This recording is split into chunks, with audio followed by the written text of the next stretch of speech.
Okay, now how many of you are familiar with the proposal by the President of the United States that was put to the General Assembly by the Secretary of State to abolish all military forces and transfer that money to human development spending? No one. It's called Freedom from War. Go on the UN website, find it.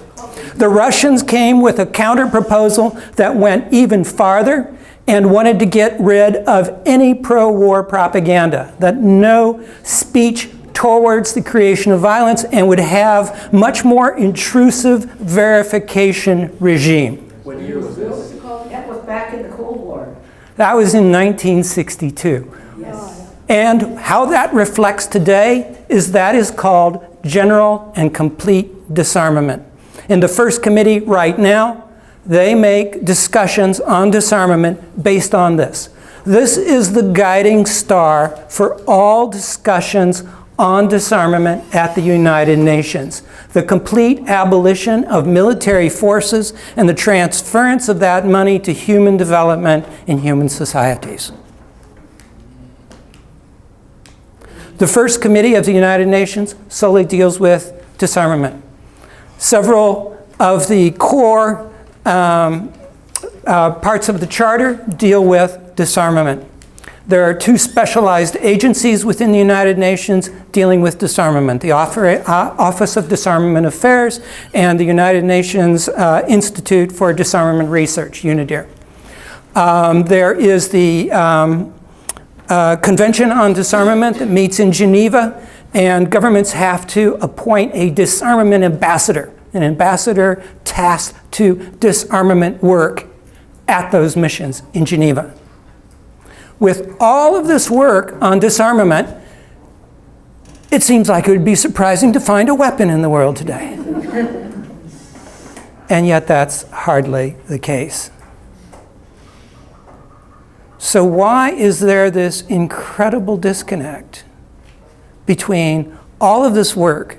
I mean, this general and complete disarmament, this is not controversial. This is uncontroversial. This is agreed upon in UN documents, and it's discussed today, right now. The Undersecretary makes statements during the meetings about whether this is moving us towards or away from general and complete disarmament. Yes, this is happening right now. What Undersecretary? The Undersecretary on Disarmament Affairs. So there's this incredible disconnect between where we are and where we supposedly want to go. We have a consensus where we want to go. That's not controversial. Yeah. Why don't people know more about this? How many states are there that don't even have an army, have already reached the end of that track? Well, 21 or 23, depending on how you want to count them. Why does Canada need a military force? I mean, who are our territorial threats? I want to talk about humanitarian disarmament. Now, you may have heard the term floated around, humanitarian disarmament. It's an extremely important one to have a good background on because you are Canadians. Canada has given a huge gift to the world, and it's called humanitarian disarmament. Because many of the forums for disarmament were pretty much gridlocked in the United Nations, despite the fact that they have all of these, some war veterans, a few human rights agencies, and organizations that were giving assistance to war-affected populations in different parts of the world, got together with then Foreign Minister Lloyd Axworthy and said, we're seeing this incredible carnage that is coming from landmines, and we want to do something about it. They tried taking it to the UN system, putting it through the Convention on Conventional Weapons, and got nowhere with it. And Lloyd Axworthy must be given an incredible amount of credit for this, said Canada is going to get behind negotiating a disarmament convention outside of the UN system. Canada funded meetings in Africa, in Asia, in Latin America for governments to come together and negotiate a disarmament convention, a binding international law outside of the UN system. And it was based upon the considerations of international humanitarian law enshrined in the Geneva Conventions. One of them is you cannot get involved in armed conflict where there is indiscriminate targeting, which means you have to differentiate a military target from civilian population. It can't be indiscriminate. And landmines, by their nature, were indiscriminate.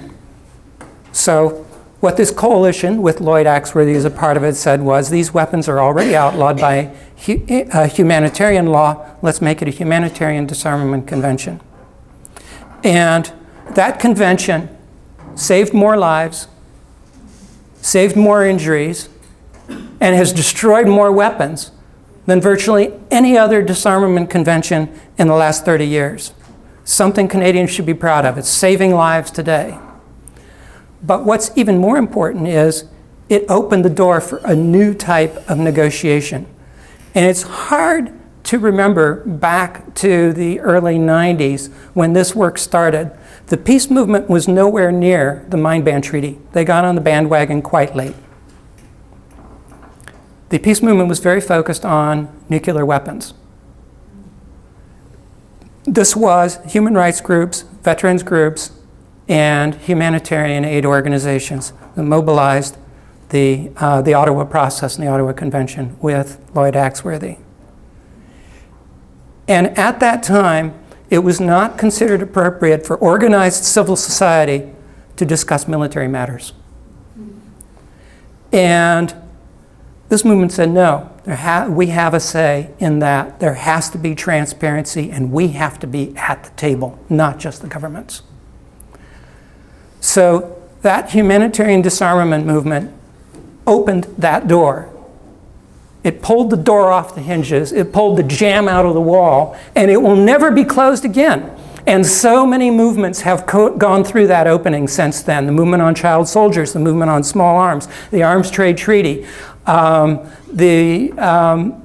the movement to ban nuclear weapons for humanitarian reasons. ICAN, the International Campaign to Abolish Nuclear Weapons that has come up, is using the same framework as the Ottawa process. Canada was at the root of that then. Now, he who shall not be named came into power next, and Canada moved away from its support for the Ottawa Convention. It's basically, Canada, strangely enough, is no longer the champion of the Ottawa Convention. The one major convention with Canada's name on it. We have put into the outcome document here that we would like to see that reversed. Canada had a mine action ambassador, a special ambassadorial post, just to lobby for the Ottawa Convention. We need that back. There's only a handful of states now that are out, but they're the hardcore ones. They're the hard ones, the difficult ones to deal with. So we need someone with special ambassador powers to start engaging them. And Canada had a landmine action fund. 3 different agencies of government put money into that, and it helped support mine clearance around the world. We'd like to see that reestablished, the Canadian Landmine Fund reestablished now. So this is in the outcome document for this summit that we're having here. The groups that are promoting humanitarian disarmament now, which would be the International Campaign to Ban Landmines, the Cluster Munition Coalition, these are large multinational civil society organizations who are involved in humanitarian disarmament work. ICAN, the International Campaign to Abolish Nuclear Weapons, and a few others, are now very focused on lethal autonomous weapons. These things are frightening. This is the emerging technology of artificial intelligence married with the developing technology of robotics. So that's robots that think for themselves, and then they weaponize that.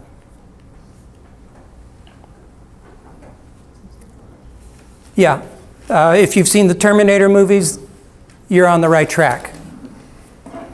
So this is machines that think for themselves and determine who should live and who should die because they have weapons.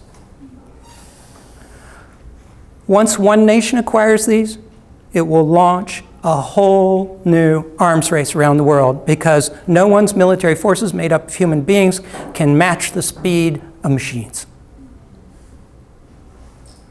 And it'll create a huge sucking sound, and all that money we needed to move to the green economy will be gone.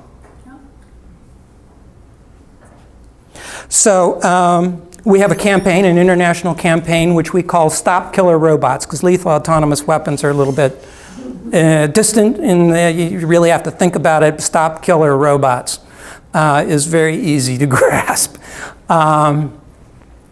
At this point, we do have a lot of backing in the scientific community. People like Stephen Hawkins and what's his name, Musk of the... Elon Musk and 3,000 scientists in the field of robotics and artificial intelligence have signed a letter saying we don't want to see this happen. We've got about 12 governments behind us who are ready to work for a ban to halt the development and deployment of this weapons system. We have done it before. We did it on blinding laser weapons. They never got to the battlefield. We intend to do it again with this weapons system simply because it's the end. It's the end. Autonomous weapons systems are autonomous, automatic. And it could be used in policing as well, becomes a human rights concern, which is one of the reasons why Amnesty is very involved in the campaign to stop killer robots. There's no Canadian company, as far as I know, that's involved in lethal autonomous weapons. There is plenty of Canadian companies working in the field of artificial intelligence and robotics. Some of them have come out with strong statements supporting the campaign to stop killer robots. I don't know of any that have possible dual uses for their robotics technology. But the problem with a lot of this is corporate work is not necessarily publicly accountable and publicly transparent. And so we can't always know. We depend sometimes on leaks or information that's found out through other ways like freedom of information requests and so forth. Yeah. Divestment is a really powerful tool. It's been used in the cluster munition campaign to get a lot of sovereign funds divested from cluster munition manufacturers. And it drove the sole American cluster munition manufacturer out of business. The only American company, Textron, that was making cluster munitions, ended its production last year saying that they had a problem with their investors. And so it was totally a result of the divestment campaign. In other cases, governments contacted the campaign saying, please take us off your list. We stopped doing it, you know. So divestment is I'm glad you brought it up. Divestment is a really powerful tool. It's not been used yet in this campaign, partly because the campaign is relatively new. And the other is there's very few, there are no killer robots in the field yet. And of course, we want to keep it that way. So there aren't really targets that you can target in this way at this point in time.